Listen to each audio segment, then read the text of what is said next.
Guide आपका दोस्त अनुराग पांडे और आप देख रहे हैं हमारा यूट्यूब चैनल। 100 प्रश्नों की श्रृंखला कल पूरी हुई थी। आज हम उसके आगे बढ़ेंगे, तो चैनल को सब्सक्राइब करना ना भूलें और वीडियो को लाइक शेयर कमेंट ज़रूर करें।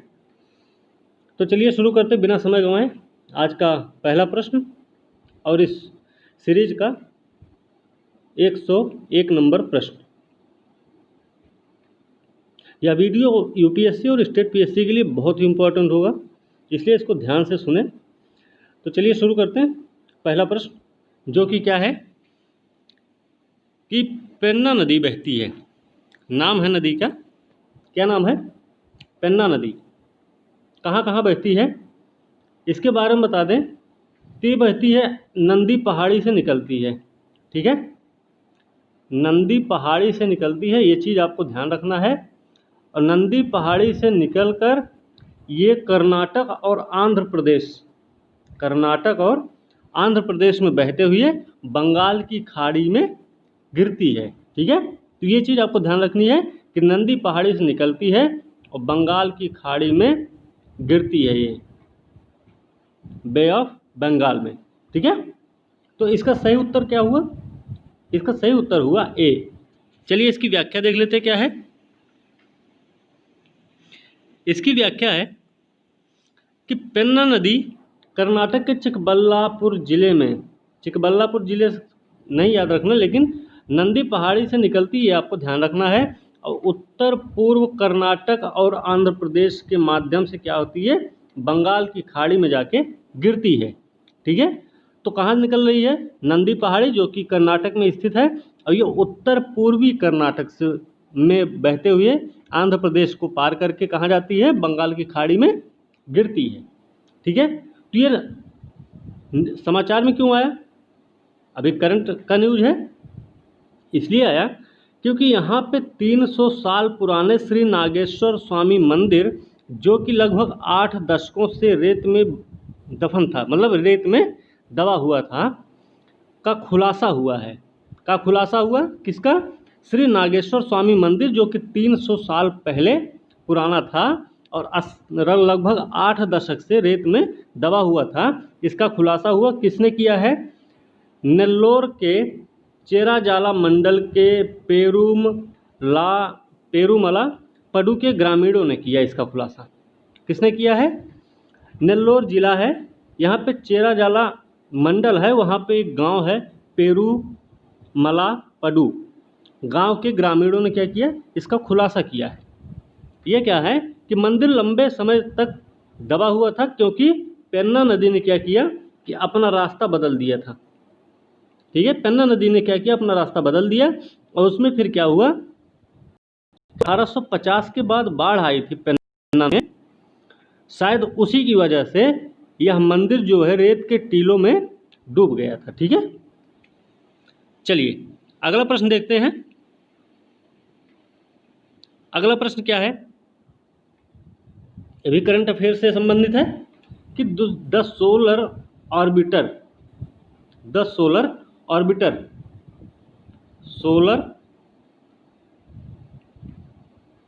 ठीक है, सोलर ऑर्बिटर,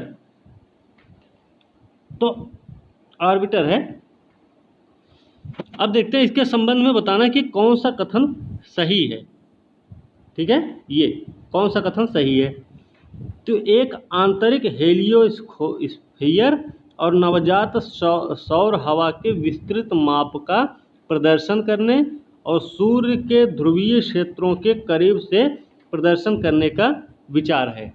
मतलब हेलियोस्फीयर और नवजात सौर हवा के विस्तृत माप का प्रदर्शन तो होगा, साथ में सूर्य के ध्रुवीय क्षेत्रों के करीब से उनके चित्र लिए जाएंगे या फिर उनको देखने की कोशिश की जाएगी, ठीक, इसके द्वारा, द सोलर ऑर्बिटर के द्वारा, ठीक है। पहला स्टेटमेंट आपका बिल्कुल सही है, इसमें कुछ भी डाउट नहीं।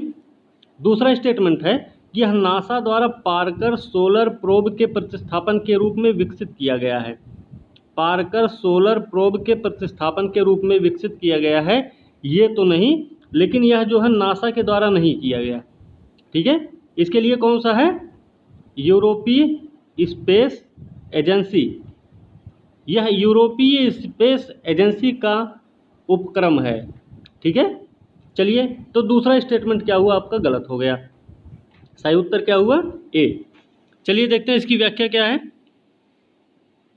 इसकी व्याख्या है, सोलो एक यूरोपीय अंतरिक्ष एजेंसी है।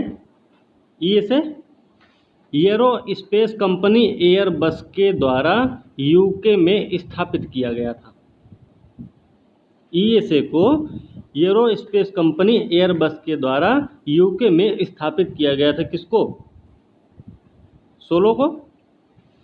सोलो का विचार क्या है, इसको अगर सोलो को प्रक्षेपित करने का विचार ये है, मतलब ये है कि यह आंतरिक हेलियोस्फीयर नवजात सौर हवा के विस्तृत माप का प्रदर्शन करना है और साथ में सूर्य के ध्रुवीय क्षेत्रों का करीबी से निरीक्षण करना है, जो पृथ्वी से करना मुश्किल होता है। और दोनों सवालों के जवाब देने के लिए सेवा कर रहे हैं, सूर्य कैसे बनता है और यह नियंत्रित कैसे होता है। इसके लिए भी ये काम करेगा कि सूर्य कैसे बनता है और इसको ये नियंत्रित कैसे होता है। ठीक है, चलिए अगला प्रश्न देखते हैं।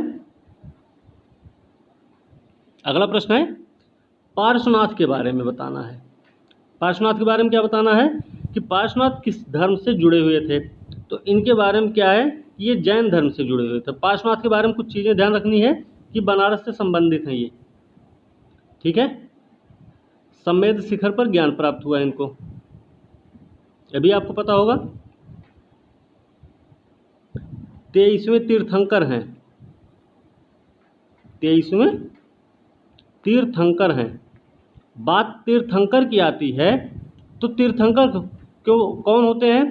तीर्थंकर वो हैं कि जो धर्म का प्रचार प्रसार करने का काम करते हैं। धर्म का प्रचार प्रसार करने का काम कौन करते हैं, तीर्थंकर।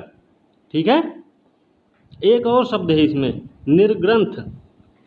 अब निर्ग्रंथ क्या है, निर्ग्रंथ का मतलब होता है, अर्थ इसका होता है बंधन रहित। ठीक है, बंधन रहित। तो ये क्या है, ये होते हैं संत। निर्ग्रंथ जो इस संत से संबंधित है। साथ में ध्यान रखना है कि इसका अर्थ होता है बंधन रहित, जो कि महावीर स्वामी के साथ हमने आपको पढ़ाया भी था। ठीक है, चलिए देखते हैं इसकी व्याख्या क्या है कि पार्श्वनाथ, जिनको पारस के रूप में भी जाना जाता है, ये 24 तीर्थंकरों में से 23वें थे। ये धर्म प्रचारक थे। ठीक है, तो तीर्थंकर मतलब धर्म प्रचारक। चलिए अगला प्रश्न देखते हैं क्या है। अगला प्रश्न है, द वर्ल्ड इन्वेस्टमेंट रिपोर्ट 2020 कौन जारी करता भाई, इसको जारी करता अंकटाड। व्यापार और विकास पर संयुक्त राष्ट्र सम्मेलन जो है जारी करता है द वर्ल्ड इन्वेस्टमेंट रिपोर्ट 2020 जारी किया। ठीक, अब देखिए इसके बारे में क्या है, चलिए इसके बारे में व्याख्या देखते हैं। अंकटाड ने विश्व निवेश रिपोर्ट 2020 जारी, इसमें भारत को 9वां स्थान मिला है। मतलब 20 देशों की अर्थव्यवस्थाओं को इसमें शामिल किया गया था, उनमें से 9वां स्थान मिला है भारत को। किस लिए मिला है कि इसने, यह 9वां देश ऐसा है कि जिसने एफडीआई को सबसे ज़्यादा प्राप्त किया। ठीक है, एफडीआई को सबसे ज़्यादा प्राप्त करने वाला 9वां देश बना है भारत। किसमें, विश्व निवेश रिपोर्ट 2020 के अनुसार, जिसको जारी करता है अंकटाड। ठीक है, इस दौरान क्या हुआ कि $51 बिलियन की आमदनी हुई है भारत। अब 2018 से अगर तुलना की जाए तो इस समय $42 बिलियन था और उस समय भारत था 12वें स्थान पर। ठीक है, हमने बताया 20 अर्थव्यवस्थाओं को इसमें शामिल किया गया था। ठीक है, चलिए अगला प्रश्न है, निम्नलिखित में से कौन the 6 nation 5 continent piece initiative, initiative मतलब क्या होता है, पहल, ध्यान रखना है। तो 6 नेशन 6 देशों के द्वारा 5 महाद्वीपों के 6 देशों के द्वारा शांति पहल का हिस्सा नहीं था, वो कौन सा देश है? तो इसमें आपको फ्रांस नहीं है। ठीक है, ध्यान रखना है कि इसमें फ्रांस जो है शामिल नहीं है। ये घटना कब की है? आपको बता दें कि कोल्ड वार चल रहा था। खत्म कब हुआ है कोल्ड वार? लगभग 1989 या 90 में यूएसएसआर के विघटन के साथ ही कोल्ड वार समाप्त होता है। ठीक, तो इसी समय इन 6 देशों ने, इसमें भारत है, तंजानिया, स्वीडन है और भी 3 देश हैं, तो उनके बारे में अभी देखेंगे। तो इन 6 देशों ने क्या किया था? शांति की पहल की थी पूरे विश्व में। ठीक है, चलिए देखते हैं अब क्या है इसकी व्याख्या।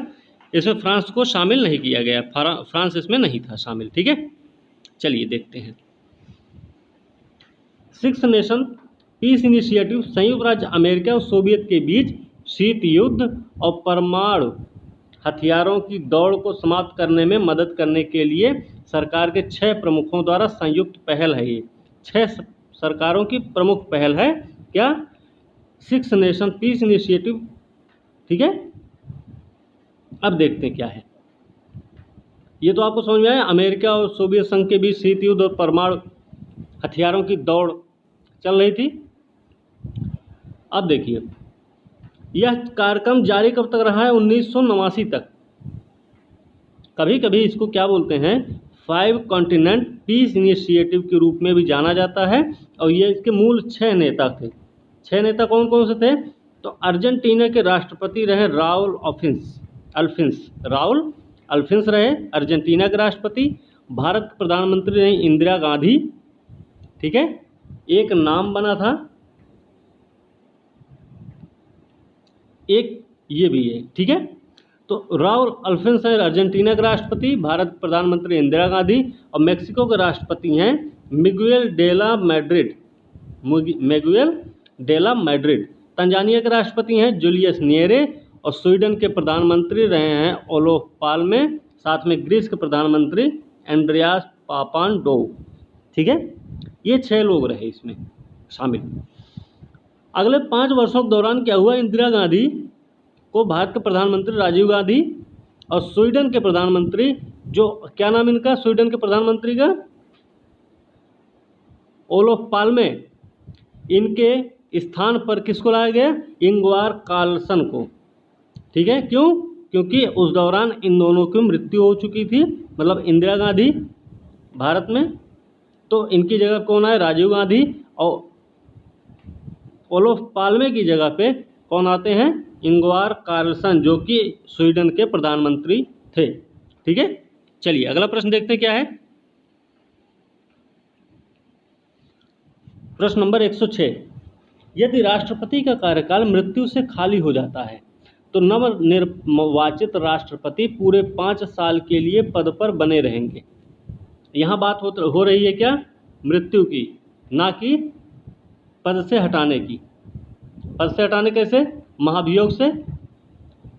पद से कैसे हटाए जाते हैं? महाभियोग के द्वारा। वो भी शर्त है कि जिस सदन में यह प्रस्ताव यह संकल्प होगा, ठीक है, शुरू किया जाएगा, वहाँ पे 1/4 सदस्य हस्ताक्षर करेंगे।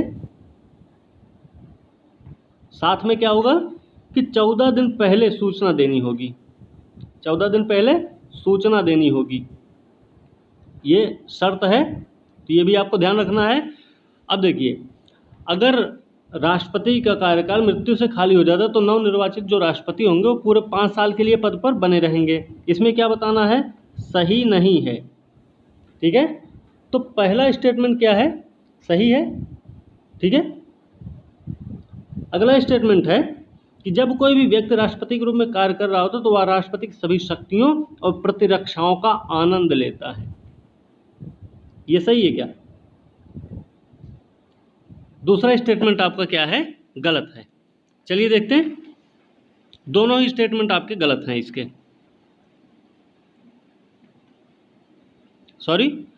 इसके दोनों स्टेटमेंट सही हैं। इसमें गलत पूछा गया था, तो सही नहीं मतलब गलत कौन सा है इसमें बताना है। तो पहला भी सही है और दूसरा भी सही है, क्योंकि राष्ट्रपति के पद पर रहते हुए कोई भी व्यक्ति क्या करता है कि वो सभी शक्तियों और प्रतिरक्षाओं का वहन करता है। ठीक है, तो ये दोनों ही स्टेटमेंट इसके सही हुए। चलिए इसकी व्याख्या देख लेते क्या है। इसकी व्याख्या है, यदि राष्ट्रपति का पद इस्तीफा, मृत्यु या नवनिर्वाचित राष्ट्रपति को हटाने से खाली हो जाता तो पूरे 5 साल तक पद पर नवनिर्वाचित जो राष्ट्रपति होंगे बने रहेंगे। ठीक है, पहला स्टेटमेंट इसलिए सही हुआ। दूसरा स्टेटमेंट, जब कोई व्यक्ति अर्थात उपराष्ट्रपति हो, भारत का मुख्य न्यायाधीश हों, सर्वोच्च न्यायालय के वरिष्ठतम न्यायाधीश हों, अगर ये लोग राष्ट्रपति के रूप में कार्य कर रहे होंगे या राष्ट्रपति के कार्यों का निर्वहन कर रहे हों, तो उस समय राष्ट्रपति की सभी शक्तियां और जो भी उन राष्ट्रपति को सेवा शर्तें जो भी होती हैं उन सब का क्या करेंगे, वो लोग वहन करेंगे, उसके हकदार होंगे। जैसे कि संसद द्वारा निर्धारित किए गए ऐसे भत्ते और विशेषाधिकार हैं, तो निर्धारित कौन करता है, संसद इसको निर्धारित करती है। ठीक है, चलिए ये चीज़ भी आपको ध्यान हुई। आगे देखते हैं अगला प्रश्न क्या है। अगला प्रश्न है, निम्नलिखित कथनों पर विचार करना और बताना कौन सा कथन सही है। देखते हैं कौन सा कथन सही है इसमें। राष्ट्रपति लोकसभा के किसी भी सदस्य को अपनी कार्यवाही की अध्यक्षता करने के लिए नियुक्त कर सकता है जब अध्यक्ष और उपाध्यक्ष दोनों के कार्यालय खाली हो जाते हैं। सही बात है। दूसरा स्टेटमेंट है, अध्यक्ष और उपाध्यक्ष दोनों के पद खाली होने पर उपराष्ट्रपति जो हैं राज्यसभा के किसी भी सदस्य को अपनी कार्यवाही की अध्यक्षता करने के लिए नियुक्त कर सकते हैं। ऐसा है क्या? अगर उपराष्ट्रपति कौन होते हैं? राज्यसभा के पदेन सभापति होते हैं, ये आपको ध्यान में रखना है।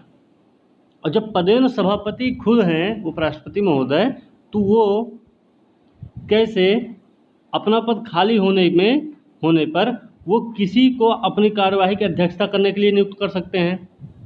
ऑलरेडी वो है नहीं, तब कैसे कर सकते हैं?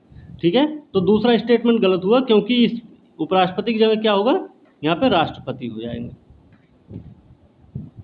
ठीक है, तो पूछा क्या गया भाई, सही कौन सा है? तो पहला स्टेटमेंट आपका सही हुआ और दूसरा स्टेटमेंट आपका गलत हुआ। ठीक, चलिए देखते हैं। सही है, ये है। इसकी व्याख्या देखते हैं क्या है। राष्ट्रपति लोकसभा के किसी भी सदस्य को अपनी कार्यवाही की अध्यक्षता करने के लिए नियुक्त कर सकता है जब अध्यक्ष और उपाध्यक्ष दोनों के कार्यालय खाली हो जाते हैं। सही था पहला स्टेटमेंट। दूसरा भी स्टेटमेंट क्या है कि सभापति और उपसभापति अगर दोनों के पद रिक्त हो, उस समय राष्ट्रपति क्या करें, कार्यवाही की अध्यक्षता करने के लिए राज्यसभा के किसी भी सदस्य को नियुक्त कर सकते हैं, ना कि उपराष्ट्रपति। ठीक है, चलिए प्रश्न नंबर 108, इसके बारे में देखते क्या है। निम्नलिखित कथनों पर विचार करना है। तो जब राज्य विधानमंडल, इसमें सही बताना कौन सा कथन सही है। तो जब राज्य विधानमंडल द्वारा पारित एक विधेयक राष्ट्रपति के विचार के लिए आरक्षित होता है तो वह पुनर्विचार के लिए बिल वापस नहीं कर सकता। ऐसा भी है क्या? हो सकता है। दूसरा देखते हैं, पूर्ण वीटो का इस्तेमाल कभी भी किसी भारतीय राष्ट्रपति द्वारा नहीं किया गया है। तो ये तो गलत है, क्योंकि डॉक्टर राजेंद्र प्रसाद ऐसा कर चुके हैं एक बार। क्या नाम है? डॉक्टर राजेंद्र प्रसाद। ठीक है, तो एक बार ऐसा हो चुका, तो दूसरा स्टेटमेंट गलत है, पहला सही है। ठीक है, चलिए देखते हैं इसकी व्याख्या क्या है। दोनों ही गलत हैं भाई, क्योंकि पुनर्विचार के लिए बिल वापस नहीं कर सकते, तो ये गलत है, क्योंकि पुनर्विचार के लिए बिल वापस कर सकते हैं। ठीक है, तो दोनों स्टेटमेंट क्या है, गलत हैं। चलिए देखते हैं इसकी व्याख्या।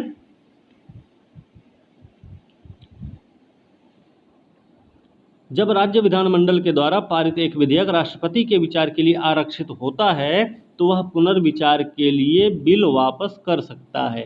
बात सही हुई। ठीक है, इसमें एक चीज है कि मनी बिल को छोड़कर धन विधेयक को छोड़कर बाकी कोई भी बिल होगा वो वापस हो सकता है। दूसरा स्टेटमेंट देखते हैं, निरपेक्ष वीटो का उपयोग भारतीय राष्ट्रपति द्वारा किया गया है 1954 में डॉक्टर राजेंद्र प्रसाद। रहे राष्ट्रपति, इन्होंने पेप्सू विनियोग विधेयक पर अपनी सहमति व्यक्त की थी। और यह बिल जो है संसद द्वारा पारित किया गया था जब पेप्सू राज्य में राष्ट्रपति शासन लागू था। ठीक है, लेकिन जब राष्ट्रपति को उनकी सहमति के लिए बिल पेश किया गया तो राष्ट्रपति ने क्या किया, राष्ट्रपति शासन निरस्त कर दिया गया। ठीक है, समझ गए।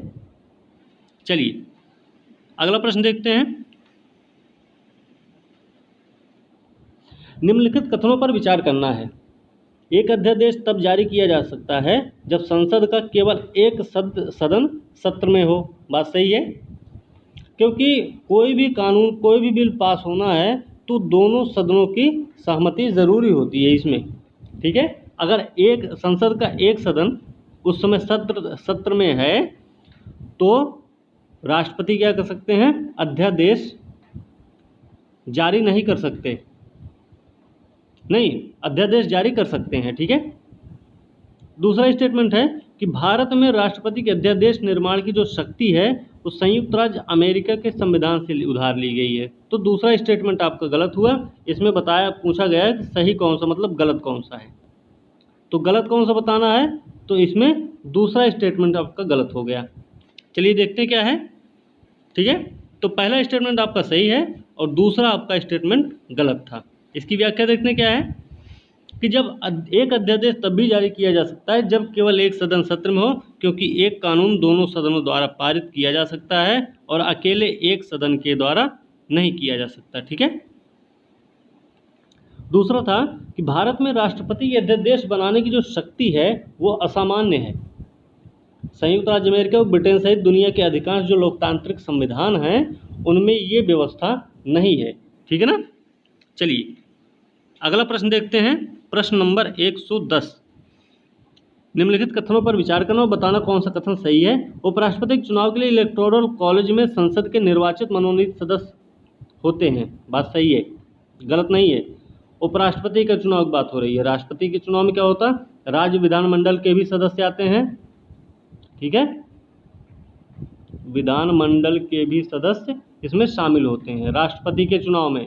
उपराष्ट्रपति के चुनाव में ऐसा नहीं है। ठीक है, तो इलेक्टोरल कॉलेज में संसद के निर्वाचित मनोनीत सदस्य दोनों होते हैं। सही है। उपराष्ट्रपति को हटाने का प्रस्ताव दोनों सदनों में विशेष बहुमत से पारित किया जाना चाहिए। ये भी सही है क्या, बिल्कुल सही है, सही है ना। चलिए देखते हैं,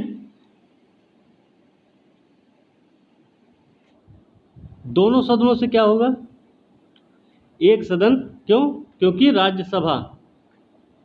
राज्यसभा के सभापति के रूप में कार्यरत होते हैं तो वो राज्यसभा से ही रहेगा। ठीक है, लोकसभा में, राज्यसभा में क्या विशेष बहुमत,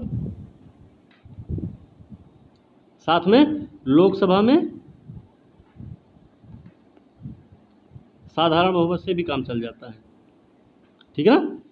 चलिए देखते हैं, तो दूसरा स्टेटमेंट क्या हुआ, गलत हो गया और पहला स्टेटमेंट आपका सही रहा। देखते हैं क्या है। उपराष्ट्रपति चुनाव के लिए इलेक्टोरल कॉलेज में संसद के निर्वाचित मनोनीत सदस्य भाग लेते हैं। इसमें राज्य विधानसभाओं के सदस्य शामिल नहीं होते हैं। ठीक है, उन्हें राज्यसभा के सभी तत्कालीन सदस्यों के बहुमत से पारित एक प्रस्ताव द्वारा हटाया जा सकता है तथा लोकसभा द्वारा सहमति व्यक्त की जाती है। लोकसभा सिर्फ सहमति व्यक्त करता है बस। ठीक है, इसका मतलब क्या है, इस प्रस्ताव को राज्यसभा में एक प्रभावी बहुमत से और लोकसभा में एक साधारण बहुमत से पारित किया जाना चाहिए। ये प्रभावी बहुमत मतलब विशेष बहुमत राज्यसभा में। ठीक है ना, ये चीज ध्यान रखा है। चलिए अगला प्रश्न देखते हैं। अगला प्रश्न है कि संविधान में प्रधानमंत्री के चयन और नियुक्ति की कोई प्रक्रिया नहीं है। बात सही है। एक व्यक्ति जो संसद के किसी भी सदन का सदस्य नहीं है उसे प्रधानमंत्री के रूप में नियुक्त नहीं किया जा सकता। ये बात बिल्कुल गलत है। कैसे गलत है, क्योंकि सदस्य नहीं है फिर भी प्रधानमंत्री बन सकते हैं, लेकिन 6 माह में उनको किसी भी सदन का सदस्य होना अनिवार्य है। ठीक है ना। चलिए, तो पहला स्टेटमेंट क्या हुआ, सही है और दूसरा स्टेटमेंट आपका गलत हुआ, तो इसमें क्या बताना है, सही नहीं है, मतलब गलत बताना हमें। तो जब गलत बताना है तो दूसरा स्टेटमेंट इसमें गलत हुआ, तो इसका सही उत्तर हो गया बी। ठीक है, चलिए इसकी व्याख्या देखते क्या है। संविधान में प्रधानमंत्री के चयन और नियुक्ति के लिए कोई विशिष्ट प्रक्रिया नहीं है। पहला कथन सही।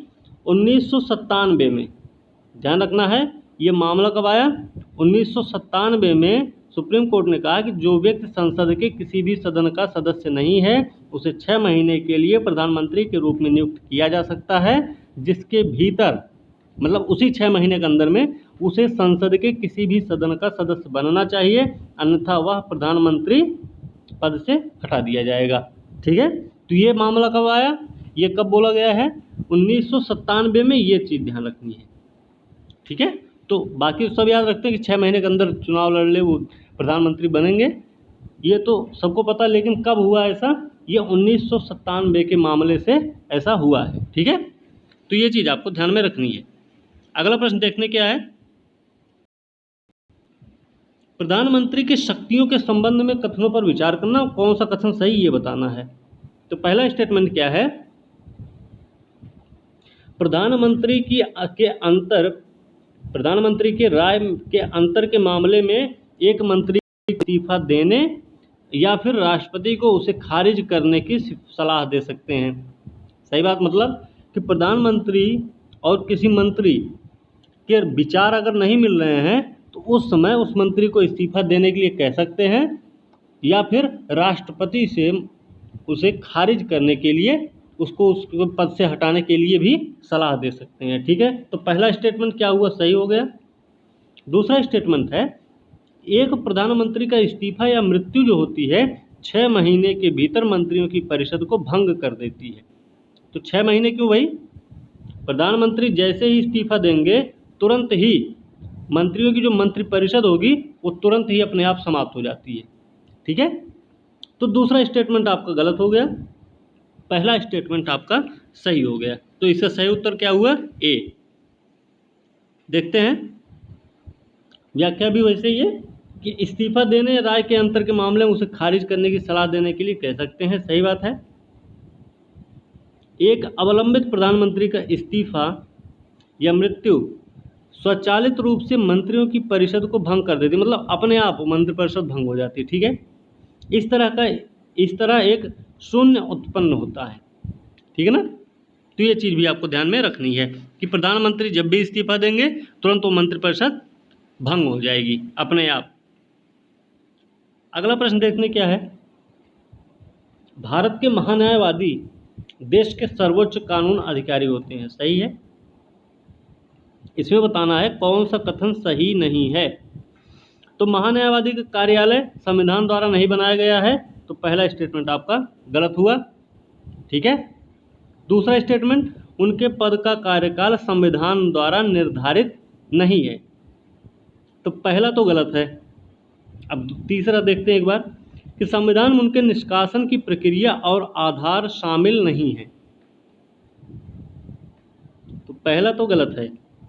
ठीक है, देखते हैं क्या है, वैसे एक ही होगा इसका, ए। ठीक है, सही उत्तर इसका ए होगा, क्योंकि पहला गलत है। आपको पता है कि अनुच्छेद 76 में प्रावधान है। ठीक है ना, तो भारत के लिए अटॉर्नी जनरल के कार्यालय के लिए प्रदान किया है कौन सा, अनुच्छेद 76। ठीक है, वो देश के सर्वोच्च कानून अधिकारी होते हैं, इसलिए पहला गलत हुआ स्टेटमेंट। अटॉर्नी जनरल के कार्यालय का कार्यकाल जो है संविधान द्वारा निर्धारित नहीं है, संविधान में उसके निष्कासन की प्रक्रिया और आधार भी शामिल नहीं है, मतलब राष्ट्रपति की खुशी के दौरान राष्ट्रपति के प्रसाद पर्यंत अपना पद धारण करता है। ठीक है, चलिए आगे देखते हैं अगला प्रश्न कौन सा है। निम्नलिखित में से कौन संसदीय विशेषाधिकार के हकदार हैं। अब ये बताना है आपको, कोड का प्रयोग करना है और बताना कौन सा कथन इसमें सही है। तो संसदीय विशेषाधिकार अध्यक्ष करते हैं, सही है, अब केंद्रीय मंत्री भी करते हैं। इन सब से क्या मतलब है, संसदीय विशेषाधिकार से। मतलब दो ही लोगों को हो सकता है, केंद्रीय मंत्री और अध्यक्ष को। ठीक है, तो इसका सही उत्तर सी होना चाहिए। चलिए देखते हैं क्या है। सही उत्तर इसका डी है, 1, 3 और 5 संसदीय विशेषाधिकार के हकदार हैं। 1, 3 और 5 है इसमें। एक है महान्यायवादी, केंद्रीय मंत्री और राज्य के महाधिवक्ता। ठीक है, तो ये 3 स्टेटमेंट क्या हैं, नीचे दिए गए कोड का उपयोग करके सही उत्तर बताना था। 1, 3 और 5। चलिए देखते हैं क्या है, क्यों सही है भाई। संसदीय विशेषाधिकार संसद के दोनों सदनों, उनकी समितियों और उनके सदस्यों द्वारा प्राप्त विशेष अधिकार, प्रतिरक्षा और छूट है। अच्छा, ठीक है। संविधान ने राज्य विधायिका को विशेषाधिकार भी दिए हैं। इसमें अटॉर्नी जनरल, राज्य के महाधिवक्ता और केंद्रीय मंत्री तथा राज्य मंत्री। ध्यान रखना कौन कौन है इसमें, अटॉर्नी जनरल, राज्य के महाधिवक्ता, केंद्रीय मंत्री और राज्य मंत्री, इन सबको संसदीय विशेषाधिकार प्राप्त है। ठीक है, चलिए अगला प्रश्न देखते हैं क्या है। अगला प्रश्न है, निम्नलिखित कथनों पर विचार करके बताना कि कौन सा कथन सही नहीं, मतलब कौन सा कथन गलत है, ये बताना है। इस बात पे जरूर हमेशा ध्यान रखना है कि ये सही नहीं है पूछा गया है या फिर सही है पूछा गया। ठीक, तो अनुच्छेद 74 में कहा गया है कि मंत्रियों की परिषद सामूहिक रूप से लोकसभा के प्रति उत्तरदायी होगी। सही बात है। मंत्रिपरिषद की सहायता और सलाह के बिना राष्ट्रपति द्वारा कार्यकारी शक्ति का कोई भी अभ्यास असंवैधानिक माना जाता है। बात तो ये भी सही है कि मंत्रिपरिषद जो होती है वो सहायता और सलाह के लिए ही होती है, राष्ट्रपति के हिसाब से देखा जाए तो ये दोनों ही स्टेटमेंट सही हैं। तो इसलिए इसका सही उत्तर क्या होना चाहिए, डी। 74 नहीं 75 है, 75 है। ठीक है, तो पहला स्टेटमेंट इसका गलत हो गया है क्योंकि ये 75 नहीं, वो 74 नहीं 75 है। ठीक, चलिए देखते हैं क्या भाई।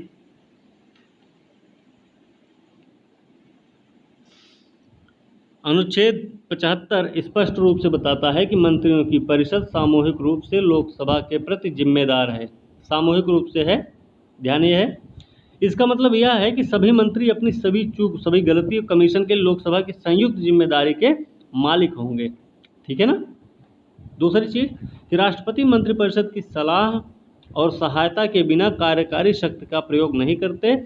सहायता और सलाह के बिना कार्यकारी शक्ति का कोई भी अभ्यास अनुच्छेद 74 के तहत, ये भी ध्यान रखना है, किसके तहत उल्लंघन माना जाएगा, तो अनुच्छेद 74 के तहत उल्लंघन माना जाएगा।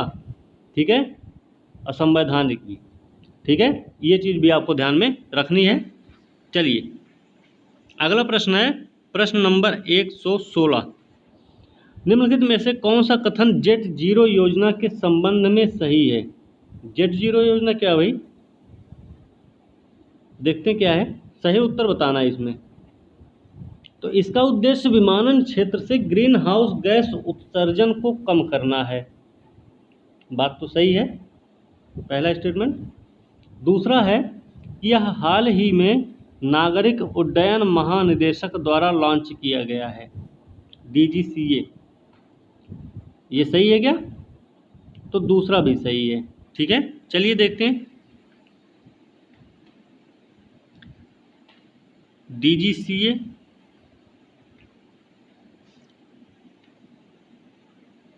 चलिए इसका पहला ही कथन सही है, पहला ही स्टेटमेंट इसका क्या है, सही है। ठीक है, तो ये विमानन क्षेत्र में से ग्रीन हाउस गैस उत्सर्जन को कम करना है, ये जेट जीरो योजना जो है इसके तहत। ठीक है, लेकिन नागरिक उड्डयन महानिदेशक द्वारा लॉन्च किया गया है, ये गलत है। चलिए देखते हैं क्यों गलत है भाई, आइए। ठीक है, ब्रिटेन ने विमानन उत्सर्जन को कम करने, ब्रिटेन ने किया है ये काम। ठीक है, देखिए ब्रिटेन ने विमानन उत्सर्जन को कम करने के लिए जेट जीरो योजना की घोषणा की है, तो DGCA नहीं, ब्रिटेन ने किया ऐसा। तो विमानन उत्सर्जन वर्तमान में वैश्विक ग्रीन हाउस गैसों में 2% से अधिक का हिस्सेदार है, 2% से ज़्यादा। 2005 के बाद से यह 70% तक बढ़ भी गया है। ठीक है, 2005 के बाद ऐसा हुआ है, ध्यान रखना कि 2005 से अभी तक ये 70% तक बढ़ चुका है। ठीक, अंतर्राष्ट्रीय नागरिक विमानन संगठन का अनुमान है कि वह उन्हें नीचे लाने के उपायों के अभाव में 2050 तक 300% की वृद्धि करेंगे। ठीक है, तो मगर अगर उन पे रोक नहीं लगाया जाएगा तो क्या होगा कि 2050 तक इनमें 300% तक की वृद्धि देखी जा सकती है। ये भी चीज़ आपको ध्यान में रखनी है। और 2005 के बाद अभी तक कितना बढ़ गया, 70% तक। यूके का उद्देश्य क्या है? उद्देश्य है कार्बन मुक्त पारगमन उड़ानों को एक पीढ़ी के भीतर संभव बनाने के लिए विमानन से ग्रीन हाउस गैस उत्सर्जन को कम करना है। किसके? जेट जीरो के तहत। ये भी चीज़ आपको ध्यान में होना चाहिए। चलिए देखते हैं अगला प्रश्न क्या है।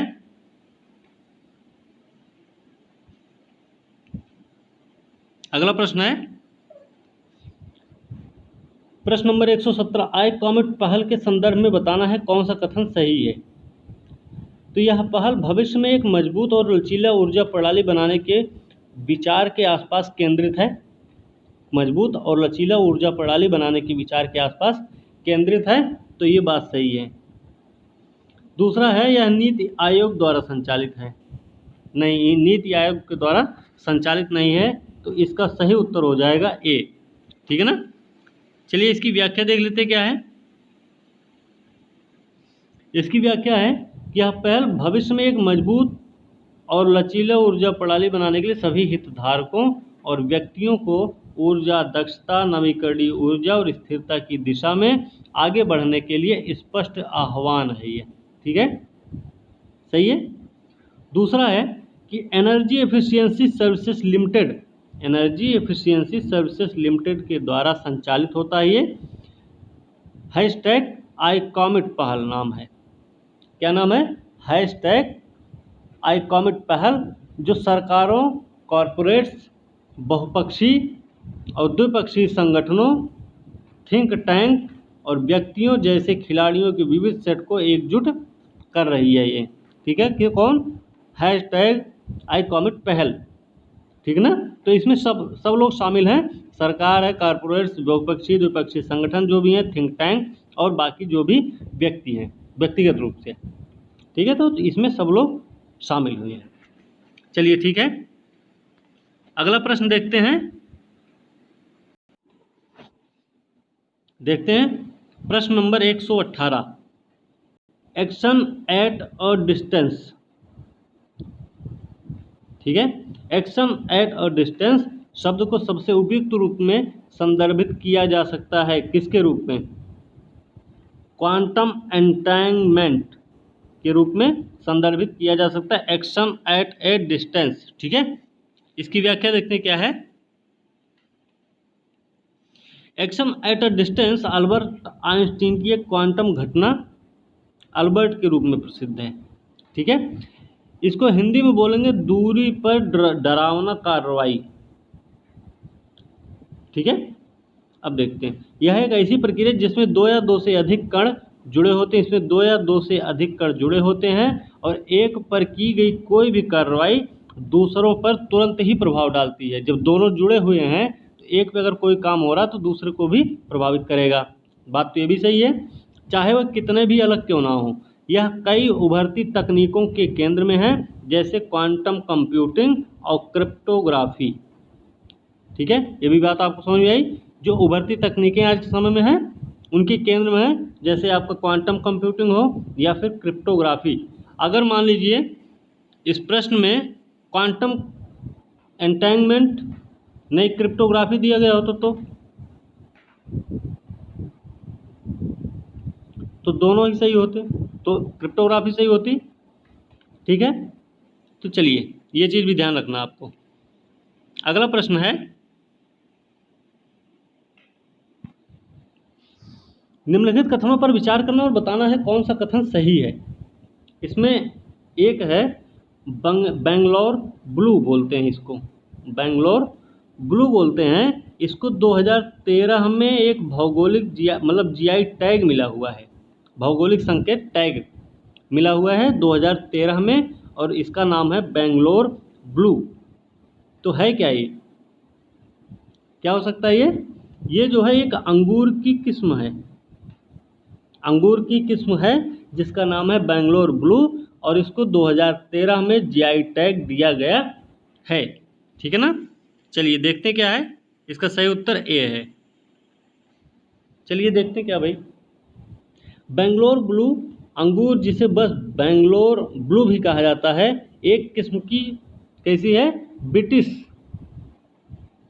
लेब्रुस्का नाम है। ठीक है, लोमड़ी अंगूर बोलते हैं हिंदी में, जो बेंगलोर के आसपास के जिलों में उगाई जाती है। यह कर्नाटक राज्य में अंगूर की तीन प्रमुख किस्में, कर्नाटक में अंगूर की 3 किस्में उगाई जाती हैं, उनमें से एक ये भी है। ठीक है, अन्य 2 नाम भी देख लीजिए, क्योंकि हो सकता है ऊपर का नहीं जो पूछा गया उसके अलावा दूसरे नाम दे दिए जाएं। तो एक है थॉमसन जो कि बीज रहित होता है, और दूसरा है अनाब ए शाही दिलकुश। क्या नाम है, अनाब ए शाही दिलकुश, या फिर और दूसरा है थॉमसन। इन दोनों के भी नाम आपको ध्यान रखना, हो सकता है ऑप्शन चेंज हो, या फिर ये भी दे दिया जाए कि थॉमसन और अनाब ए शाही दिलकुश, नाम भी कुछ अच्छा है, तो हो सकता है इसे पूछ ले कि ये क्या है, यह किस प्रजाति से संबंधित है, यह कहाँ पे पाया जाता है, तो हो सकता है ऐसा कुछ पूछ लिया जाए। तो आपको ध्यान रखना ये दोनों क्या हैं, अंगूर की किस्म है। ठीक है ना।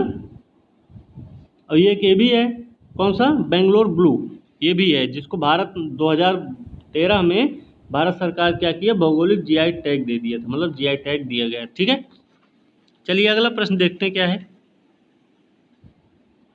अगला प्रश्न है एनोस्मिया, एक है एनोस्मिया और दूसरा है एजोसिया, संभावित लक्षण किसके हैं। एनोस्मिया और एजोसिया किसके संभावित लक्षण हैं, तो ये हमें कोविड-19 के हैं क्या, देखते हैं क्या है, सही है कोविड-19 के हैं। ठीक है, अब क्या है इसमें देखते हैं ये क्या है भाई। केंद्रीय स्वास्थ्य मंत्रालय के द्वारा कोरोना वायरस लक्षणों की सूची में क्या है, एक का नाम है गंध की कमी, एनोस्मिया। एनोस्मिया को क्या बोलते हैं, गंध की कमी, गंध की कमी। और एजोसिया को क्या बोलते हैं, स्वाद की हानि हो जाए, मतलब स्वाद ही ना मिले, तो उसको बोलते हैं एजोसिया। ठीक है, तो ये दोनों चीज़ें आपको ध्यान रखनी है, ये आपके कोविड-19 के संभावित लक्षण हैं। ठीक है, तो आज का वीडियो यहीं पे समाप्त करते हैं, और अगले वीडियो के साथ कल मिलेंगे। तो ये आज जो है 20 प्रश्न पूरे हुए हैं, इनको आप ध्यान से सुनिए, और उम्मीद करते हैं कि आप लोग अपने दोस्तों को भी शेयर करेंगे, और साथ में चैनल को सब्सक्राइब करना ना भूलें, और बेल आइकन को जरूर दबाएं, जिससे आपको नई वीडियो की नोटिफिकेशंस भी मिलते रहें। तो धन्यवाद दोस्तों।